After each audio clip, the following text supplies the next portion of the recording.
فاضل بریلوی رحمۃ اللہ علیہ فرماتے ہیں کہ قیامت میں منظر اس طرح کا ہوگا کہ نبی پاک ہمارے آگے آگے چلیں گے اور ہمیں اللہ کی رحمت کی خوشخبری سناتے جائیں گے، اور جب حضور یہ خوشخبریاں سنائیں گے تو حضور کے لبھہ مبارکہ سے پھول گریں گے اور ہم ان کو اٹھاتے جائیں گے۔ فرماتے ہیں خود تو وہ تھوڑی دیر کے لیے روئیں گے اللہ کی بارگاہ میں کہ یا اللہ انہیں معاف کر دے، خود روئیں گے لیکن ہمیں ہنسا دیں گے۔ پیش حق مجدہ شفاعت کا سناتے جائیں گے، آپ روتے جائیں گے پر ہم کو ہنساتے جائیں گے۔ اور باغ جنت میں محمد صلی اللہ تعالی علیہ وسلم، باغ جنت میں محمد مسکراتے جائیں گے، پھول رحمت کے گریں گے ہم اٹھاتے جائیں گے۔ حشر تک ڈالیں گے ہم پیدائش مولا کی دھوم، اور مثل فارس نجد کے قلعے گراتے جائیں گے۔ اور کیا ذوق بیان کیا، فرمانے لگے خاک ہو جائیں عدو جل کر مگر ہم تو رضا، دم میں جب تک دم ہے ذکر ان کا سناتے جائیں گے۔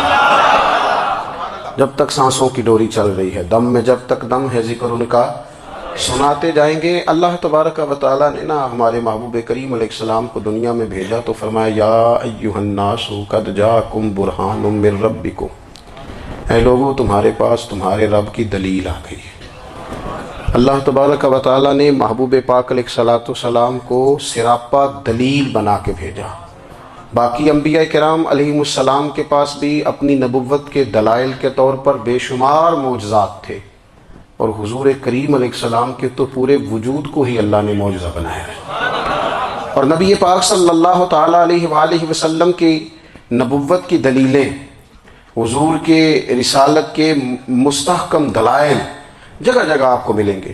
سب سے پہلی چیز تو یہ سمجھنے والی ہے کہ نبی پاک علیہ السلام نے جس چیز کو سب سے پہلے اپنی نبوت کی دلیل کے طور پر بیان فرمایا وہ حضور کا کردار ہے، سیرت ہے، عمل ہے، حضور کا لوگوں کے ساتھ رویہ ہے۔ نبی پاک علیہ السلام کی تبلیغ کے 3 دور ہیں۔ ایک تو حضور نے اپنے قول سے تبلیغ فرمائی، وہ 40 سال کی عمر سے محبوب نے اعلان فرمایا اور تبلیغ کی۔ اور ایک نبی پاک صلی اللہ تعالیٰ علیہ وسلم بالواسطہ حضور کی تبلیغ ہے جو آج تک جاری ہے۔ امت کے علماء، مشائخ، مبلغین حضور کے دین کو آگے پھیلا رہے ہیں، تو دراصل یہ بھی تبلیغ رسول پاک علیہ السلام ہی کی تبلیغ۔ اور ایک حضور کی تبلیغ کا دور ہے، حضور کی پیدائش سے لے کر ولادت مبارکہ سے لے کر حضور علیہ السلام کے اعلان نبوت تک۔ اس دوران نبی پاک نے جو تبلیغ فرمائی ہے وہ اپنے کردار سے فرمائی ہے۔ عرب کا وہ معاشرہ جو بڑا میلا کچیلا گدلا ہو چکا تھا، جس کے اندر سراسر مادہ پرستی کا زور تھا، جس کے اندر لوگ انسانوں کی خرید و فروخت کرتے تھے، جس کے اندر بیٹیوں کو زندہ دفن کر دیتے تھے، جس کے اندر جو آدمی جتنا زیادہ مضبوط ہوتا تھا اتنا زیادہ لٹیرا بن جاتا تھا، اس معاشرے کے اندر رسول کریم علیہ السلام نے 40 سال گزارے، اور اس طرح گزارے کہ جو بیگانے بھی تھے وہ بھی کہا کرتے تھے یہ صادق ہیں، یہ امین ہیں۔ اور جب حضور نے اعلان نبوت کیا تو فرمایا، یہ قرآن مجید کے لفظ ہیں، فرمایا فَقَدْ لَبِثْتُ فِيكُمْ عُمَرًا مِّن قَبْلِهِ أَفَلَا تَعْقِلُونَ، میں تمہارے بیچ عمر کا ایک حصہ گزار چکا ہوں، تمہیں عقل نہیں ہے، شعور نہیں ہے۔ نبی کریم علیہ السلام نے اپنے کردار کو، اپنے عمل کو اپنی نبوت کی دلیل کے طور پر بیان فرمایا۔ وہ تو حضرت حلیمہ بھی فرماتی ہیں نا، جب میں نبی کریم علیہ السلام کو اپنے گھر لے گئی تو میرا اپنا بچہ بھی دودھ پیتا تھا، 2 میرے بیٹے ہو گئے، ایک میری یہ نسلی اولاد اور حضور میری رضائی اولاد۔ تو کہتی ہیں جب میں کریم محبوب علیہ السلام کو اپنے سینے سے لگاتی تھی تو حضور میرے ایک پستان سے دودھ پیتے تھے اور دوسرا اپنے بھائی کے لیے چھوڑ دیا کرتے تھے۔ یہاں سے رسول کریم علیہ السلام نے کردار کے ذریعے تبلیغ، اور پھر اعلان نبوت سے پہلے ایک تنظیم عرب کے جوانوں پر، عرب کے سرداروں پر مشتمل بنائی گئی، جس میں نبی کریم علیہ السلام نے بڑا حصہ لیا، سرکار نے، اور بڑے اہم لوگوں کو شعور حضور نے عطا فرمائے۔ وہ اس جماعت کا فیصلہ تھا کہ ہم سارے جوان، سارے بڑے لوگ ملیں گے۔ یہ حضور کے اعلان نبوت سے پہلے کی بات ہے، ہم بڑے لوگ ملیں گے، کسی بڑے کو کسی چھوٹے پر ظلم نہیں کرنے دیں گے، کسی آدمی کو کسی غریب کا حق نہیں کھانے دیں گے۔ حضور علیہ السلام نے نا اپنے کردار سے، اپنے عمل سے، اور آپ کا جو عمل ہوتا ہے نا وہ اصل ہوتا ہے۔ ایک ہوتا ہے آپ کوئی بات کرتے ہیں اور ایک ہوتا ہے کہ آپ کوئی عمل کرتے ہیں۔ آپ جب عمل کرتے ہیں تو عمل کے ذریعے بھی لوگوں تک بات پہنچتی ہے کہ دراصل آپ کا اٹھنا بیٹھنا چلنا پھرنا کیا ہے۔ میرے رسول کریم علیہ الصلوۃ والسلام کا اٹھنا بھی ایک نبی کا، بیٹھنا بھی ایک نبی کا، بات کرنا بھی ایک نبی کا، معاملات زندگی کرنا بھی ایک نبی کا، لین دین کرنا بھی ایک نبی کا۔ ایک شخص کہتے ہیں میں نے اعلان نبوت سے پہلے حضور علیہ السلام سے کوئی چیز خریدی تھی اور میں نے عرض کیا تھا آپ یہاں تشریف رکھے میں پیسے لے کے آتا ہوں، میں 3 دن کے بعد آیا۔ دیکھو یہ بات کرنی کتنی آسان ہے، بولنی کتنی آسان ہے، پر 3 دن یہاں میرے بھائی کو کسی شخص کو 2 گھنٹے انتظار کرنا پڑ جائے تو لوگ کہتے ہیں الانتظار اشد من القتل، یہ تو قتل سے زیادہ تکلیف والا معاملہ ہے منتظر رہنا کسی کا۔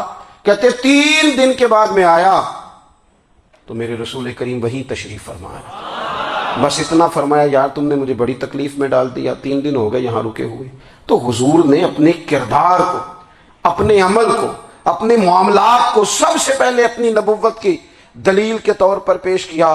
کسی نے کیا خوب کہا تھا کہ جو تیری جان کے دشمن ہیں وہ بھی کہتے ہیں، وہ جو تیری جان کے دشمن ہیں، بظاہر تو آئے ہیں نا ہجرت کی رات جان لے لے، لیکن امانتیں حضور کے گھر میں رکھی ہوئی ہیں، امانتیں کاشانہ نور پہ پڑی ہیں۔ وہ جو تیری جان کے دشمن ہیں وہ بھی کہتے ہیں کہ امین تو ہے اور صداقت کی آبرو تو ہے، امین بھی تو ہے، صداقت کی آبرو تو ہے۔ تو پہلے کردار، پھر دوسری بات، اللہ تعالیٰ نے اپنے محبوب علیہ الصلوۃ والسلام کو اپنا مطلق نائب بنا کر، اپنا محبوب اعظم بنا کر، ویسے ہی سارے انسانوں کے بارے میں کہا وَإِذْ قَالَ رَبُّكَ لِلْمَلَائِكَةِ إِنِّي جَاعِلٌ فِي الْأَرْضِ خلیفہ، میں زمین میں اپنا نائب بنانے والا ہوں۔ لیکن حضور علیہ السلام تو محبوب ہے نا، حضور کی نیابت تو محبوبیت کے درجے پر فائز ہے۔ تو رسول پاک کو رب کریم نے اس طرح کا بنا کے بھیجا کہ حضرت عبداللہ ابن رواحہ رضی اللہ تعالیٰ عنہ بیان فرماتے ہیں کہ اگر حضور کوئی معجزہ نہ بھی دکھاتے، نبی کریم علیہ السلام سے کوئی اعجاز لوگ نہ بھی دیکھتے، تو محبوب کا تو چہرہ ہی اس طرح کا تھا، لوگوں نے دیکھتے جانا تھا اور کلمہ پڑھتے جانا تھا۔ لیکن باوجود اس کے میرے رسول پاک کا اعجاز یہ ہے، کمال یہ ہے کہ حضور کبھی اشارہ کر دیں تو چاند 2 ٹکڑے ہو جائے، کبھی دعا مانگ دیں تو ڈوبا ہوا سورج واپس آ جائے، کبھی محبوب گزرنے لگیں تو پتھر آپ پر سلام پڑے، کبھی حضور پہاڑ پر چڑھ جائیں تو پہاڑ وجد میں آ کر جھومنے لگیں، محبوب کا کبھی نماز پڑھاتے ارادہ بن جائے تو اللہ تعالیٰ قبلے کا رخ ہی تبدیل فرما دے۔ کیا خوبصورت سوچ ہے اور کیا نظریہ دیتے ہیں بریلی کے امام۔ فرماتے ہیں اجابت کا جوڑا عنایت کا صحرا دلہن بن کے نکلی دعائے محمد، اور اجابت نے جھک کر گلے سے لگایا بڑی ناز سے جب دعائے محمد۔ دیکھو خدا کی رضا چاہتے ہیں دو عالم، خدا چاہتا ہے رضائے محمد صلی اللہ تعالی علیہ وسلم۔ اور ایک مقام پہ فرماتے ہیں نائب دست قدرت پہ لاکھوں سلام، نائب دست قدرت پہ لاکھوں سلام۔ تو اللہ تعالیٰ نے نبی پاک صلی اللہ تعالی علیہ وسلم کو جو اعجاز۔ پھر ایک اور بات، حضور امی ہیں، دنیا میں آ کر محبوب نے کسی سے پڑھا ہی نہیں، میرے محبوب نے جتنا پڑھا ہے رب کریم سے پڑھا ہے۔ الرحمن علم القرآن خلق الانسان، رحمان نے قرآن سکھایا پھر انسان بنایا۔ اللہ تبارک و تعالیٰ کی بارگاہ کرم سے حضور نے لیا۔ رسول کریم امی ہیں، یہ بھی حضور کی نبوت پر ایک بڑی دلیل۔ دیکھو ایک ہوتا ہے کوئی آدمی بچپن سے کسی چیز سے شغف رکھے اور جب اس کی عمر بڑی ہو جائے تو کہتے ہیں اس کا تجربہ بڑا ہو گیا ہے، یہ پہلے کوئی شعر کہتا تھا، کوئی ادبی جملہ کہتا تھا، تو اب اس کی یہ کام کرتے کرتے عمر بڑی ہو گئی ہے تو رسوخ حاصل ہو گیا۔ 40 سال کی عمر مبارک تک نبی کریم نے ایک شعر بھی نہیں کہا۔ حضور علیہ الصلوۃ والسلام نے کبھی کوئی ایسی بات، ویسے تو حضور کی ہر بات حکمت والی، لیکن جس کو عرب کے لوگ اپنے لہجے میں شاعری یا اپنے لہجے میں ادب کہتے تھے، وہ حضور نے بیان نہیں فرمایا۔ لیکن جب 40 سال کی عمر میں اعلان نبوت کیا تو پھر بڑے بڑے فصیح و بلیغ، بڑے بڑے سیانے طفیل بن عمر کہتے ہیں کہ اس شخص کو بھی میں نے دیکھا جسے بڑا ناز تھا اپنی فصاحت اور بلاغت پر، اور جب وہ حضور کے پاس آیا اور اس نے آ کے کچھ باتیں کی تو محبوب خاموشی سے سنتے رہے، اور جب وہ چپ کر گیا تو میرے کریم نے صرف سورہ فاتحہ پڑھی۔ کبھی اٹھتا تھا، کبھی بیٹھتا تھا، کبھی غور کرتا تھا، کبھی دائیں جاتا تھا، کبھی بائیں جاتا تھا، پھر کہنے لگا بتاؤ نا کلام کس کا ہے؟ فرمایا اس رب کا، اس رب کا، اس رب کا جس کا میں رسول بن کے آیا ہوں۔ نبی کریم صلی اللہ تعالی علیہ وسلم امی ہیں، لیکن حضور نے کائنات کے رازوں سے پردے ہٹا دیے، نبی کریم نے جینے کے سلیقے بتا دیے، حضور نے ہر شخص کو اس کے مقصد حیات سے آگاہ کر دیا۔ نبی کریم علیہ السلام نے وہ فلسفہ حیات بیان کیا کہ لوگوں کو صرف جینے میں ہی مزہ نہیں آیا، مرنے میں بھی مزہ آنے لگا۔ لوگ آگے بڑھ بڑھ کے جانیں پیش کرنے لگے، اپنی اولادیں قربان کر، جو فلسفیوں سے کھل نہ سکا اور نکتہ وروں سے حل نہ ہوا، وہ راز ایک طیبہ والے نے بتلا دیا چند اشاروں میں۔ محبوب کریم امی ہیں، لیکن حضور نے اس طرح دنیا کو سکھایا، اس طرح دنیا کو پڑھایا، اس طرح حضور نے علم کے چراغ اور دیپ روشن کیے کہ قیامت تک جسے روشنی ملے گی نا، اسے صرف دروازہ مصطفیٰ سے ملے گی، اسے رسول کریم علیہ السلام کے در دولت سے ملے۔ کچھ لوگوں نے کہا کہ اپنے پاس سے آیات بنا کے لاتے ہیں، اپنے گھر میں بیٹھ کے دعوے کر لینا تو کوئی مشکل کام نہیں نہ ہوتا، سارے لوگ ہی کر لیتے ہیں۔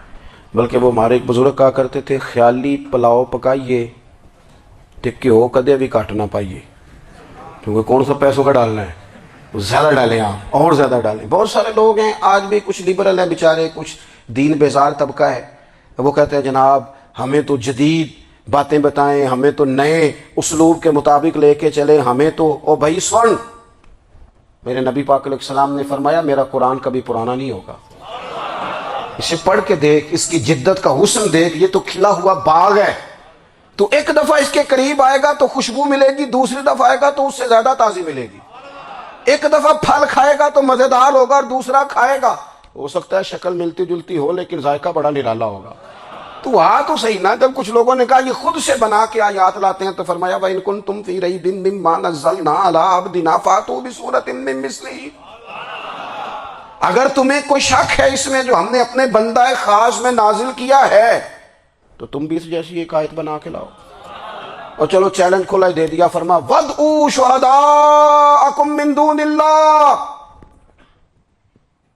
اللہ اور اللہ والوں کو چھوڑ دو، تفسیری ترجمہ عرض کر رہا ہوں، یعنی صحابہ کو چھوڑ دو، حضور کے ماننے والوں کو چھوڑ دو، باقی ساری دنیا کے کافر کٹھے ہو جاؤ، ایک آیت بس قرآن جیسی لے کے آؤ، ایک آیت لے کے آؤ، ان کنتم صادقین، اگر تم سچے ہو۔ جوانوں سنو، کہا ایک آیت، اور یہ چیلنج آج تک قرآن مجید کا موجود ہے، آج تک وَإِن كُنتُمْ فِي رَيْبٍ مِّمَّا نَزَّلْنَا عَلَىٰ عَبْدِنَا فَأْتُوا بِسُورَةٍ مِّن مِّثْلِهِ، تم قرآن کے مقابلے کی ایک صورت لے کے آؤ اور سارے حمایتی اکٹھے کر لو اپنے، ان کنتم صادقین، اگر تم سچے ہو۔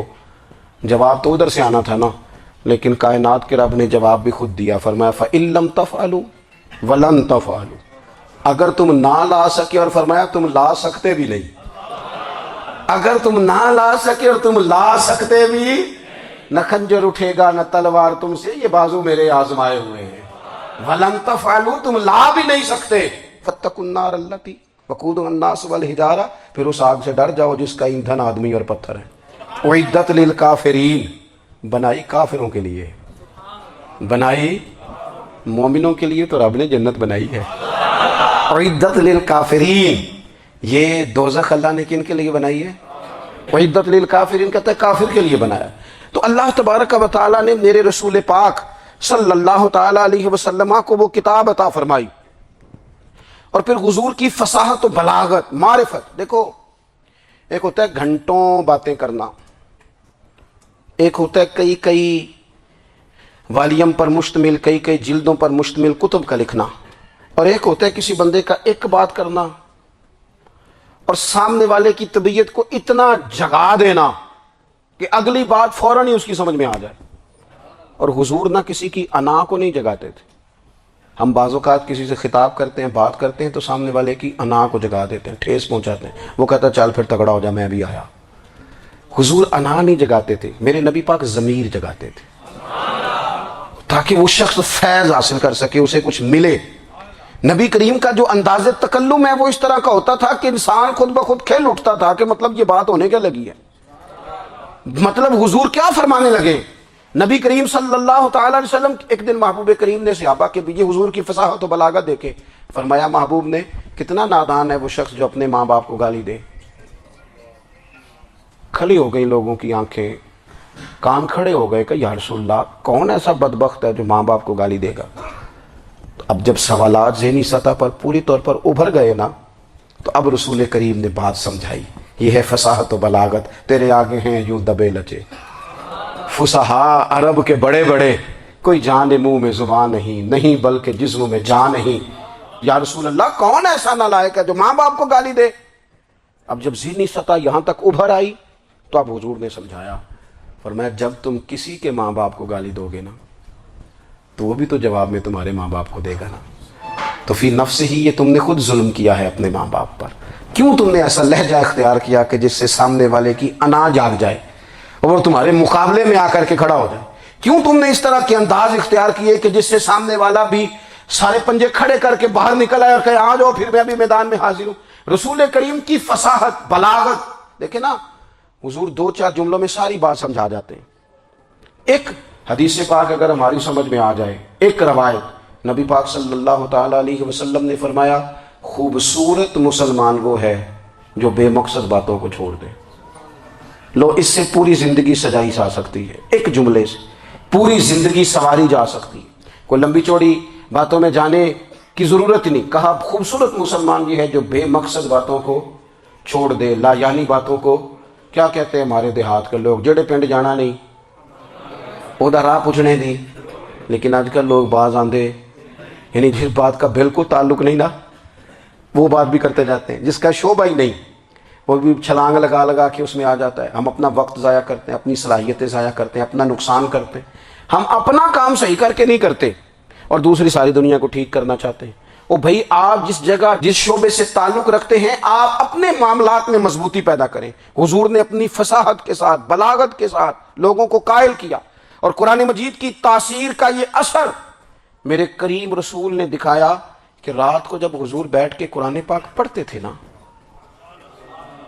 جب یاسین والے نبی خود یاسین کی تلاوت کریں، جب طٰہٰ والے محبوب خود طٰہٰ کی تلاوت کریں، غور کرو نا جب مدثر والے محبوب خود ان جملوں کو ادا کریں، یعنی جن کے بارے میں آیت آئی ہے جب وہی یہ آیت پڑھیں کہ انا اعطیناک الکوثر، یعنی جن کا ذکر ہو رہا ہے جب وہ یہ بات کریں کہ یا ایھا النبی انا ارسلناک شاہدا ومبشرا ونذیرا لتؤمنوا باللہ ورسولہ وتعزروہ وتوقروہ وتسبحوہ بکرۃ واصیلا، جن کے بارے میں آیت آئی ہے جب وہ یہ کہہ رہے ہوں کہ ورفعنا لک ذکرک، جب وہ کہہ رہے ہوں والضحیٰ واللیل اذا سجا، ذرا اس کیفیت کو دیکھیں جب محبوب خود پڑھ رہے ہوں اور جو حضور پر آئی ہیں اس کا ذائقہ، اس کا لطف، اس کا انداز بھلا کیا ہوگا. حضور جب رات کو پڑھتے تھے نا قرآن پاک تو جو پکے کافر تھے نا ابو جہل جیسے لوگ وہ بھی جھاڑیوں میں چھپ چھپ کے مدینے والے کی تلاوت سنا کرتے تھے، حضور کی تلاوت سنا کرتے تھے. یہی بہتر ہے کہ پردوں میں وہ پردہ پوش رہے، وہ اگر پردے ہٹا دے تو کسے ہوش رہے. رسول کریم علیہ السلام کی تلاوت کا سننا، قریب جانا یہ اعجاز ہے. حضرت فاروق اعظم کہتے ہیں میں طبیعت کا بڑا ڈاڈا تھا، مزاج کا بڑا سخت تھا، زندگی ہمیشہ ڈٹ کر گزاری، باتوں پر کھڑا رہنا آتا تھا، پر جب میری بہن نے مجھے چند آیتیں سنائی نا تو میں تڑپ ہی گیا. گھروں آیا سا مار مقامنے نو ہن مینو مار دے لے چلو، اوے متے عمر دی عمر برباد ہو جائے جتھے عمر سوار دے لے چلو. یہ اعجاز ہے رسول کریم صلی اللہ تعالی علیہ وسلم پر نازل ہونے والی کتاب کا. پھر حضور نے خبریں دی، نبی پاک نے خبریں دی. حضور نے فرمایا روم فتح ہوگا، وہ ہوا. نبی کریم علیہ السلام نے فرمایا شام فتح ہوگا، تو شام فتح ہوا. فرمایا ایران فتح ہوگا، تو ایران فتح ہوا. سراقہ بن مالک کہتے ہیں ایک گاؤں پر بھی مسلمانوں کی حکومت نہیں تھی. ایک گاؤں پر حضور مکہ مکرمہ سے نکل رہے تھے، مدینہ طیبہ تشریف لے جا رہے تھے، ابھی راستے میں تھے. میں 100 سرخ اونٹوں کے لالچ میں معاذ اللہ حضور کو گرفتار کرنے پہنچ گیا. محبوب نے حکم دیا، حضور کا معجزہ میں نے آنکھوں سے دیکھا، میرا گھوڑا زمین میں دھستا چلا گیا. میں نے معافی مانگی، حضور نے معاف کر دیا. میں نے سمجھا اچانک ہو گیا ہے. یہ منوانا بھی بڑا مشکل کام ہے. شجر و حجر پہچان گئے، انسان کی نظروں میں شاکی رہا. یہ کچھ ایسے لوگ ہیں جن کو منوانا توبہ توبہ، ماننے کو تیار نہیں، دیکھ دیکھ کے بھی ماننے کو تیار ہے. نہیں ماننے کو تیار ہی نہیں.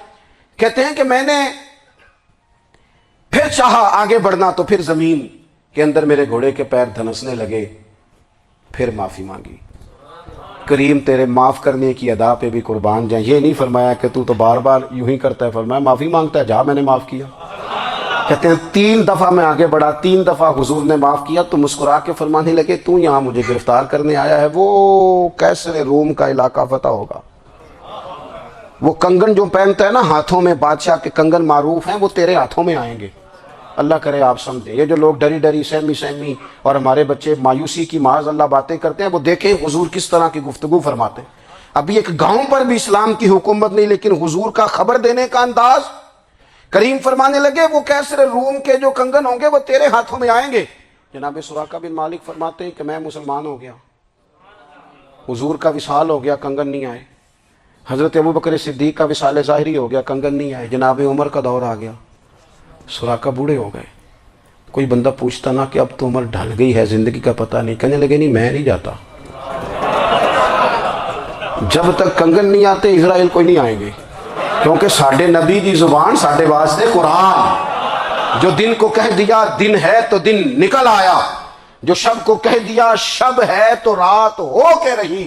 اور خدا نے ان کی زبان کو وہ اختیار دیا, جو نکلی منہ سے ان کے وہ بات ہو کے رہی. اور فاضل بریلوی کا تو انداز ہی پھر انوکھا ہے نا. وہ تو کہتے ہیں وہ زبان جس کو سب کن کی کنجی کہیں, جس کو سب کن کی کنجی کہیں, اس کی نافذ حکومت پہ لاکھوں سلام. کہنے لگے نہیں آتے. حضرت اسرائیل فکر نہ کرو, بوڑھے ہو گئے تھے, نکلنا گھر سے بند کر دیا تھا. حضرت عمر کا دور تھا, کنگن آ گئے. حضرت فاروق اعظم نے ان کے پوتوں سے, نواسوں سے, بچوں سے کہا جاؤ بلا کے لاؤ. کا دادا جان بوڑھے ہیں. فرمایا تم کان میں کہہ دینا کنگن آ گئے, پھر تم دیکھنا تو صحیح. پھر حضرت سراقہ آئے. حضور نے جو خبریں دی, نبی پاک علیہ الصلوۃ والسلام نے جو گزشتہ قوموں کے احوال بیان کیے, اور پھر میرے نبی پاک علیہ الصلوۃ والسلام نا دنیا میں عزتیں دینے آئے. عزتیں, یہ مزاج ہمیں کم کرنا چاہیے. یہ جو ہم ساری زندگی اس کام میں لگا دیتے نا, کسی کو نیچا کیسے دکھانا ہے, یہ انداز حضور نے نہیں ہمیں دیا. آپ دیکھو حضور تشریف لائے تو ہمیں پتہ چلا کہ حضرت یوسف جیسا سونا کوئی نہیں. حضور تشریف لائے تو ہمیں پتہ چلا کہ حضرت داؤد جیسی خوبصورت آواز کسی کی نہیں. حضور تشریف لائے تو ہمیں پتہ چلا کہ جناب عیسیٰ علیہ السلام کا فقر اختیاری کس طرح کا تھا. محبوب تشریف لائے تو ہمیں پتہ چلا کہ حضرت موسیٰ کا جلال کس طرح کا تھا. یہ تو حضور آئے تو نبی پاک علیہ السلام نے اس کی بھی عظمت بیان کی, اس کی بھی شان بیان کی. حضور نے بتایا کہ ابوبکر صدیق کی شان کیا ہے, فاروق اعظم کا مرتبہ کیا ہے, عثمان غنی کی حیا کیا ہے, مولا علی کی شجاعت کیا ہے, اہل بیت نبوت کی عظمت کیا ہے. حضور آئے عزتیں دینے. ماں کو عزت دی مدینے والے رسول نے. کہا جس کا باپ راضی ہو گیا اس کا رب راضی ہو گیا. فرمایا جو 2 بیٹیاں 3 بیٹیاں 4 بیٹی بہنیں یا ایک بیٹی یا بہن بیاہ کے آ گیا نا, اس طرح میری 2 انگلیاں جڑی ہوئی ہیں, میرے ساتھ جڑ کے جنت میں جائے گا. رسول کریم صلی اللہ تعالی وسلم نے عزت دی, عزت دی. حضور عزتیں دینے, کوئی اعزاز نہیں. ان پڑھ بندہ ہے, سادہ ہے, غریب ہے, مزدوری کرتا ہے, ہاتھوں پہ چھالے. یا رسول اللہ اس کا بھی کوئی اعزاز ہے؟ قربان جائیں, میرے کریم نے عزت دی. فرمایا محنت کر کے روزی کمانے والا تو اللہ کا دوست ہے. یہ اینٹیں اٹھانے والا, یہ مشقتیں کرنے والا, یہ صبح دیہڑی پہ جانے والا, یہ بیچارہ جو اچار سے روٹی کھاتا ہے, تو نے ہر شخص کی قسمت میں یہ عزت لکھی اور آخری خطبے کی صورت میں وصیت لکھی. رسول کریم نے ہر بندے کو اعزاز دیا, عظمتیں دی. حضور عزتیں دینے آئے. نبی پاک علیہ السلام نے اعزازات دیے, حضور نے نوازا. یہ ساری چیزیں میرے رسول پاک کی تشریح. اور پھر یہ جو حضور کے صحابہ اور اہل بیت ہیں نا, یہ بھی میرے نبی پاک کی نبوت کی دلیل ہے. اتنی جلدی انقلاب آیا نہیں کرتے. وہ کل تک جو رہزن تھے حضور نے راہبر بنا دیے. وہ لوگ جو کل تک ایک دوسرے کے گلے کاٹ کے کھاتے تھے, ایک دوسرے کو مارتے تھے, تکلیف پہنچاتے تھے, برادریزم پہ لڑتے تھے, حضور نے بھائی بھائی بنا دیے. ایک پلیٹ میں کھانا کھانے لگے, سیدنا بلال حبشی, صہیب رومی, سلمان فارسی. حضور نے یوں کر کے ملا دیا. نبی کریم علیہ السلام نے تقسیمیں ختم کر دی دنیا میں. حضور کے صحابہ نے اپنا کردار اس طرح کا دکھایا, اتنا بلند کیا, اور صحابہ کرام علیہم رضوان اس کو دیکھ کر اتنی بلندیوں پہ گئے کہ گواہیاں اللہ کا قرآن دیتا ہے. فرمایا محمد الرسول اللہ والذین معہ اشداء علی الکفار رحماء بینہم تراہم رکعا سجدا یبتغون فضلا من اللہ ورضوانا. فرمایا یہ جو میرے محبوب کے ساتھ والے ہیں کافروں پر سخت ہیں، آپس میں نرم دل ہیں. تم جب بھی انہیں دیکھو گے سجدے کرتے دیکھو گے، رکوع کرتے دیکھو گے. تم انہیں دیکھو گے اللہ کی رضا کے متلاشی ہیں. انہیں ساری مادہ پرستی سے نکال کر محبوب نے رب کی رضا کے رستے پہ ڈال دیا. میرے نبی کریم سید عالم صلی اللہ تعالیٰ علیہ وسلم کی نبوت کے دلائل کے طور پر یہ ساری چیزیں آئیں. بس میں بات سمیٹنے لگا ہوں. حضور کا جو اخلاق ہے نا، وہ بھی نبی کریم علیہ السلام کی نبوت کی بہت بڑی دلیل ہے. وَإِنَّكَ لَعَلَىٰ خُلُقٍ عَظِيمٍ. محبوب ہم نے آپ کو نا خلق عظیم کا مالک بنایا ہے. کچھ لوگ سمجھتے ہیں صرف آپ کا بولنے کا انداز ٹھیک ہو تو آپ با اخلاق ہیں. نہیں بھائی، بولنے کا انداز ٹھیک ہونا با اخلاق نہیں، سچ بولنا اخلاق کی علامت ہے. آپ کا حق بات کرنا اخلاق ہے، آپ کا صحیح گواہی دینا اخلاق ہے، آپ کا اللہ تعالیٰ کی طرف سے آزمائش آنے پر صبر کا مظاہرہ کرنا اونچا اخلاق ہے. رب نعمت دے تو آپ کا وجود ڈھلتا جائے شکر میں، یہ اخلاق ہے. رب کریم اگر آپ کو کسی وقت کسی آزمائش میں اپنی حکمت سے ڈالتا ہے تو عزت نفس کو برقرار رکھنا، خودداری کو برقرار رکھنا، یہ اخلاق. نبی پاک نے اعلیٰ ترین اخلاق کی بات بتائی، اعلیٰ ترین. حضور نے لوگوں سے بیعت لیتے وقت کہا تھا میرے ہاتھ پر بیعت کرو، چوری نہیں کرو گے. نبی پاک علیہ السلام نے مختلف امور پر بیعت لی. حضرت حکیم بن حزام کہتے ہیں حضور نے میرے ہاتھ پہ ہاتھ رکھ کے کہا میرے ہاتھ پہ ہاتھ رکھ کے بیعت کرو کہ کسی دنیا دار سے سوال نہیں کرو گے، خودداری سے زندگی گزارو گے، عزت نفس جو رب نے تمہیں دیا ہے تم اس پر راضی رہو گے. لوگوں کی جیبوں کو ٹٹولنا، دوسروں کی دولتوں پہ راج کرنا، دوسروں کے مال پر نگاہیں ڈالنا اللہ کے حبیب نے پسند نہیں فرمایا. فرمایا بیعت کرو کہ تم کبھی کسی سے سوال نہیں کرو گے. حد ہو گئی. نبھانے والوں نے پھر اس عہد کو نبھایا اور کمال کر دی. حضرت حکیم بن حزام گھوڑے پہ بیٹھے تھے، ہاتھ میں درہ تھا، وہ زمین پہ گر گیا. قریب غلام کھڑا تھا. حضرت حکیم بن حزام خود گھوڑے سے اترے، درہ اٹھایا، دوبارہ گھوڑے پہ بیٹھے. غلام عرض کرنے لگا حضور مجھے بتا دیتے میں اٹھا کر دے دیتا. آنکھیں چمک اٹھیں. فرمانے لگے کیسے بتا دیتا؟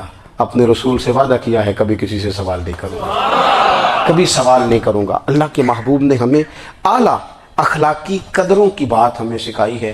ہم دیکھتے ہیں کہ بڑی جلدی 2 4 5 لوگوں کے غصہ دلانے پر ہم ساری اخلاقی حدوں کو کراس کر جاتے ہیں. دوستو ہمارا ایک ویژن ہونا چاہیے، ہمارے ذاتی رویے بڑے معتبر ہونے چاہیے. لین دین کے معاملات کے اندر مسلمانوں کو بڑا صاف ستھرا ہونا چاہیے. ہمیں اپنی معاشی زندگی میں روزمرہ کے معاملات میں ہماری توجہات کا مرکز صرف اللہ رسول کی ذات ہونی چاہیے. رب کریم نے اپنی حکمت سے کسی کو کتنا دیا ہے یہ اس کی حکمت کے تقاضے ہیں. ہمیں اس نے جس رنگ میں جس حال میں رکھا ہے ہمیں اپنے رب کی رضا پر بہت زیادہ مطمئن ہونا چاہیے. اچھا پھر ایک اور بات، جن چیزوں کو ہم نے دکھ بنایا ہے نا یہ تو وہاں دکھ تھا ہی نہیں. مہینہ مہینہ چولہا نہیں جلا، لیکن کسی جگہ اظہار غربت ہے حضور کی اولاد پاک کا یا صحاب کا یا ازواج کا. مہینہ مہینہ چولہا نہیں جلا لیکن یہ اخلاق عالیہ کا حسن دیکھو. اپنے گھر مہینہ مہینہ چولہا نہیں جلا، جو مانگنے آیا اسے جھولی بھر کے عطا فرمایا، کوئی دروازے سے خالی نہیں گیا. عزیز بھائی اگر زندگی میں اخلاقی قدریں ہم اپنا لیں اور ہم تھوڑا تھوڑا کر کے اپنے آپ کو تبدیل کریں، ساری زندگی توجہ رہی کہ فلاں کیا کر رہا ہے فلاں کیا کر رہا ہے، تھوڑا سا گردن کو جھکا کے اپنے اوپر توجہ ڈالیں، اپنے آپ کو وقت دیں. حضور کے اخلاق عالیہ کی روشنی میں، تعلیمات حسنہ کی روشنی میں ہم اپنے کردار و عمل پر تھوڑی توجہ دیں. اس وقت بہت بڑی تعداد میں امت مسلمہ ہے، اور ایسا نہیں ہے کہ دولت نہیں ہے، دولت سے بھی سرشار ہیں. ہمارے یہاں بڑے بڑے انجینئر ہیں، بڑے بڑے ڈاکٹر ہیں، لیکچرار ہیں، ہمارے پاس بڑے بڑے ہاسپٹل ہیں، بڑا کچھ ہے. لیکن کردار و عمل کے بادشاہ، اپنی زندگی تقوی کی روشنی میں گزارنے والے، ان لوگوں کی تعداد کم ہے. اگر کوئی آج بھی سارے کام نیک کرے لیکن جائیداد میں سے بیٹی کا حق رکھ جائے تو پھر اس نے کیا میلاد منایا؟ اگر آج بھی جو 2 4 لوگ بیچارے اس کے زیر دست ہیں، ملازمین ہیں، ان کے ساتھ اس کا رویہ انتہائی سخت ہو تو اس نے کیا میلاد منایا؟ اگر آج بھی وہ برادری ازم کی بنیاد پر دوستیاں کرے اور چھوٹے بڑے کی وہ تقسیم رکھے، جسے حضور نے فرمایا کہ قبیلے تو تعارف کے لیے، ورنہ کسی عربی کو اجمی پر، گورے کو کالے پر کوئی فضیلت نہیں۔ اگر کوئی آج بھی اس برادریزم کا قائل ہے پھر اس نے کیا میلاد منایا؟ اگر کوئی شخص آج بھی اپنے آپ کو مادہ پرستی میں پوری طرح دھکیل چکا ہے اور رضا الہی کا مسافر نہیں بنا تو اس نے کیا میلاد منایا؟ اپنی طبیعتوں میں روحانی تبدیلی اور وہ خاص افکار جو حضور اپنے غلاموں میں پیدا فرماتے ہیں، ان افکار کو پیدا کرنا، سوچوں کو بدلنا، سوچوں کو، نظریات کو بدلنا، اپنے روزمرہ کے معاملات کا جائزہ لینا کہ ہم کس طرح آگے بڑھ سکتے ہیں اور کس طرح ہم ایک بہترین امتی اور ایک بہترین مسلمان بن سکتے ہیں، اس پر توجہ دینا، یہ میلاد ہمیں سبق دیتا ہے۔ اللہ تعالیٰ مجھے اور آپ کو عمل کی توفیق عطا فرمائے۔ آخر دعوانا ان الحمدللہ۔